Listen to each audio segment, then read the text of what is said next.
Yun o mga kaisda, for today's video ay mag-a-update lang po tayo sa ating mga guppies mga kaisda.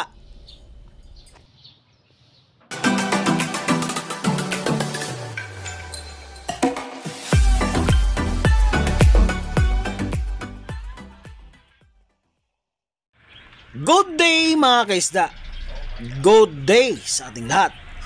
So for today's video mga kaisda ay mag-a-update lang muna tayo sa ating mga fries, juveniles, and mga breeders na mga guppies mga kaisda at ibang klasing isda. So bago ang lahat mga kaisda, magsha-shoutout muna tayo sa ating mga kaibigan. Shoutout to ETC Channel Idol, shoutout sa iyo.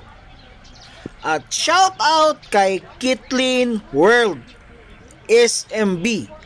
Shout out sa iyo idol. At shout out din kay JJ TV Idol. Shout out sa iyo at paki-subscribe na din sa kanila mga ka-idol. At last, shout out to Bullet Peña. Shout out sa iyo idol. So, bago pa ang lahat mga kaisda, bago pa natin ipagpatuloy ang ating content, ang ating guppies mga kaisda, so ipopromote ko muna ang aking YouTube channel, maliit na YouTube channel. Sa hindi pa nakasubscribe sa aking YouTube channel, please subscribe to my YouTube channel, like, share, and comment down below. At don't forget to hit the notification bell para updated kayo sa aking mga bagong upload ng mga video.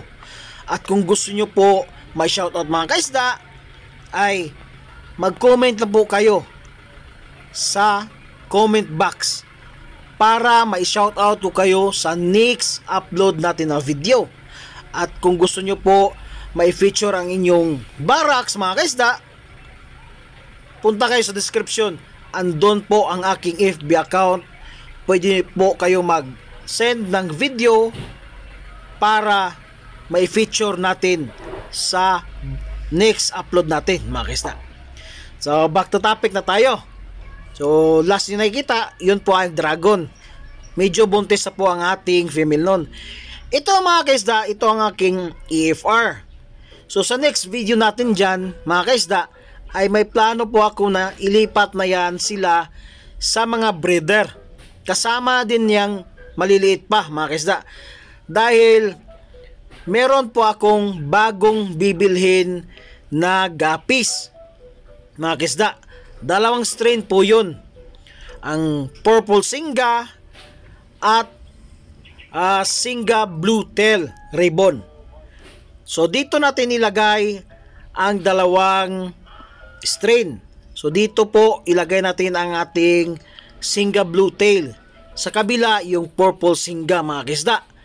So nakakatuwa isipin dahil meron na naman tayong bagong strain at padadamihin natin yun mga kaisda. So ito naman ang ating inbreed from out cruising to inbreed. So hoping mga kaisda no na maganda yung kinalalabasan. So ito naman mga kaisda, hindi pa masyadong makikita pero meron na pong kulay. So siguro sa next video natin ay klarong-klaro na po sila mga kaisda no. So meron akong nakikitang parang meron akong naaninag na kunting pula mga kaisda no. Grabe yung mata ko. So siguro sa next video natin mga kaisda, makikita nyo na po yung anong kulay na niya. At ito mga kaisda, yung ating guppy koi ngayon is juvenile na no. So meron pong isang hindi red cap dyan mga kaisda. Ang plano ko dyan is ililipat natin yon, yung isa lang. Male pa naman sana yun no. Ililipat natin yon. Pero sa next video natin makikita nyo parang mas maganda na po no. Klarong-klaro na po sila no, mga kaisda. So as usual, yung ating hybrid strain hybrid strain, di ba? Dahil mix na po siya. So kaya tinatawag yung hybrid strain kaysa chops, no? Kasi pag chops, wala na. Pangit na tingnan, no? Pangit na pakinggan. Mas maganda tawagin yung hybrid strain para may kunting thriller. Di ba mga kisda? So yan po mga kisda, no? Marami pong klase dyan. Mayroong swordtail, mayroong platy, mga kisda. At saka mga gapis na mga hybrid strain. Ito naman mga kaisda ang ating metal black lace. Sayang mga kaisda dahil dumadami na po ang mga metal black lace natin na male transparent tail. So nawawala na po yung original na male na yung magandang buntot. So marami po sila ngayon. So hindi na kaya lipat ng aking anak dahil sobrang busy niya. Ako na lang talaga yung hinihintay mga kaisda, na ako na po yung mag-segregate niyan. Kaya kunting taste na lang. Malapit na tayong uuwi. At gusto ko na din sila maalagaan yung mga isda natin mga kaisda, no? So ito naman ang ating metal red lace mga kaisda.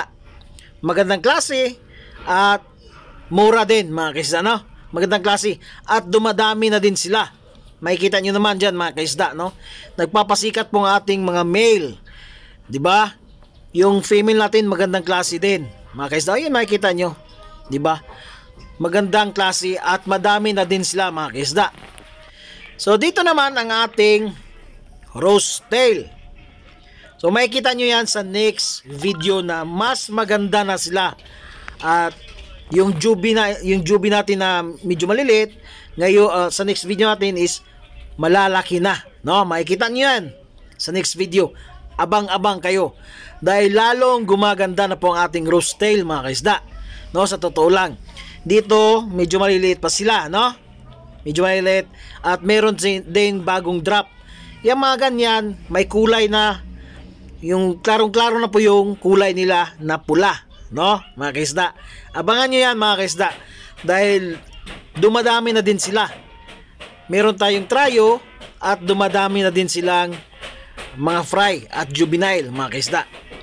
So dito ko ilalagay yung nasa gapi tank, yung EFR. Dito ko sila padadamihin at meron na ding fry dyan mga kaisda. Hindi lang nakuha, merong fry dyan. Madami. Ayan, nakikita nyo, diba? Ang dami nila mga kaisda, yung fry dyan. Hindi ko na po yan pinakuha sa anak ko dahil ang plano ko is ililipat ko lang din naman, no? So paswertihan na lang. Kung lalaki sila dyan na hindi sila makain, swerte na nila yan mga kaisda, no? Dahil hindi na kaya po ng aking anak na madami na po siyang gagawin at napakaludid po siya sa school ngayon dahil graduating po. Kaya ako na pong bahala doon mga kaisda, na. So ito naman is paulit-ulit HBB po yan mga kaisda. Paulit-ulit, no? HBB po yan, hindi na ilipat. Hindi na ano natin sa bagong seating natin, no? Sit up. Meron yang kasama na mga HBB, pero dito ko lang nilagay yung HBB na yan mga kaisda. At saka yung mga halaman dyan masyadong madami na din. Ako na pong bahala niyan, no mga kaisda. Pasensya po kayo dahil ganyan talaga, no? Pag hilig natin, hilig talaga natin. Pag yung naiwan natin na hindi hilig niya, wala talaga, no? Wala silang pake. Pero pag hilig mo talaga. Kaya abang-abang na lang. So ito naman ang ating ABT. So mga ABT ko, abang-abang kayo dahil pag uwi ko, dadami kayo. Sa ngayon, napabayaan talaga kayo mga ka-ABT, di ba? Mga kaisda, napabayaan talaga yung ABT ko mga kaisda. Sa totoo lang, magandang klase, kaso nga lang napabayaan. Pero sana pag uwi ko, andyan pa rin kayo. Dadami talaga kayo.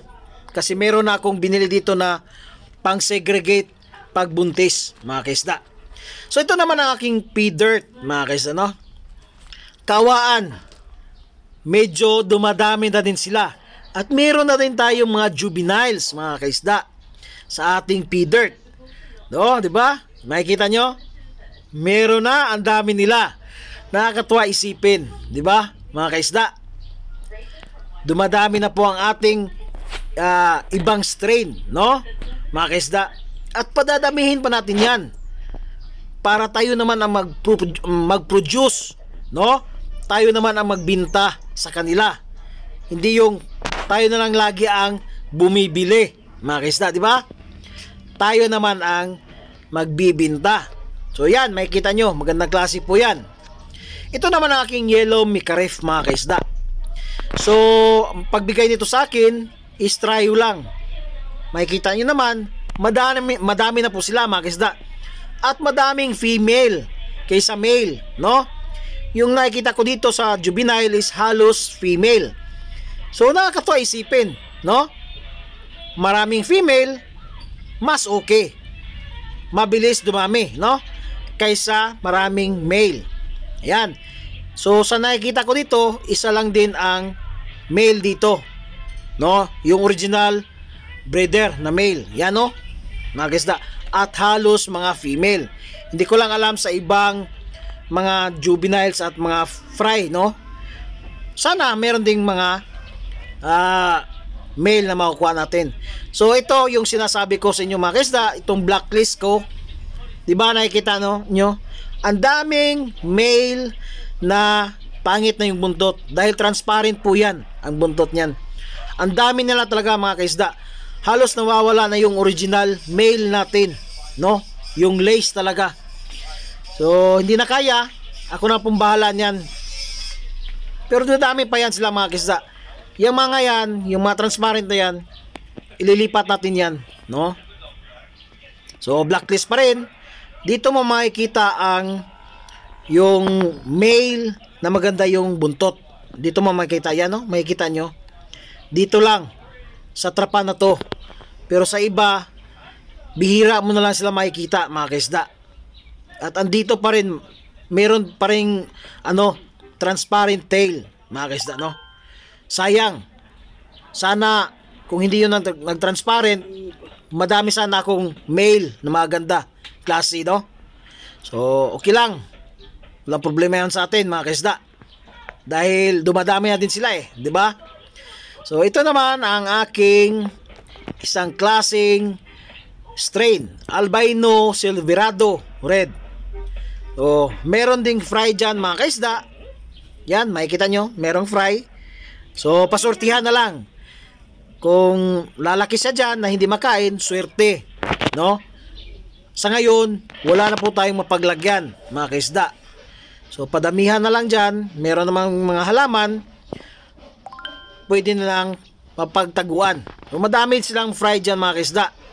At padadamihin natin yung Albino Silverado natin, mga kaisda, no? Napakamura lang po ang bili ko niyan, 30 pesos per tryo. So ang mura, di ba? So ito naman ang aking yellow lace top sword. As usual, ganun pa rin yung yellow lace top sword natin, no? So padadamihin pa natin, mas padadamihin pa natin sila. So meron tayong magandang klaseng male, di ba? Ang haba ng buntot niya, yung tail niya, yung sword, di ba? Ang haba. Yan, nakikita nyo? Nagpapasikat siya, mga kaisda. So ito naman daw ay yung aking full gold. Ito yung bagong strain ko, full gold daw, no? Kaya na pong bahala mag-comment, mga kaisda, kung full gold ba talaga or naisahan lang po ako, no, mga kaisda. Dahil sa tingin ko may isang female dyan na itim yung buntot, yung katawan, na? Ito yung ating flamingo, mga kaisda. So merong 3 or 4 dyan na medyo maitim, hindi po nakuha. No, hindi pa nakuha. Ako na pong bahala dyan. Ako na lang bahala sa lahat dyan. Kaisda, di ba? Paghabi talaga natin, ikaw talaga bahala lahat. Magandang klase po ang ating flamingo. Pang freebies natin yan, mga kaisda. So ito naman aking isang klaseng HBB, mga kaisda, no? Yan, magandang klase po yan, napakamura. Half black blue, mga kaisda. Murang-mura. 50 pesos na lang mga kaisda per tryo.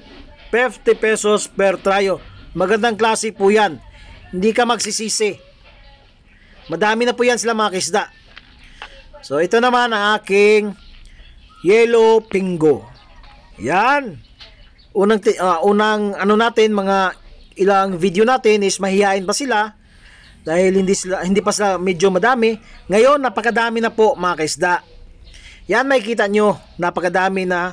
Meron na ding mga juvenile mga kaisda, no? May mga kulay na, so halata na mga male yan mga kaisda, di ba? Nakakatuwa isipin, madami na sila.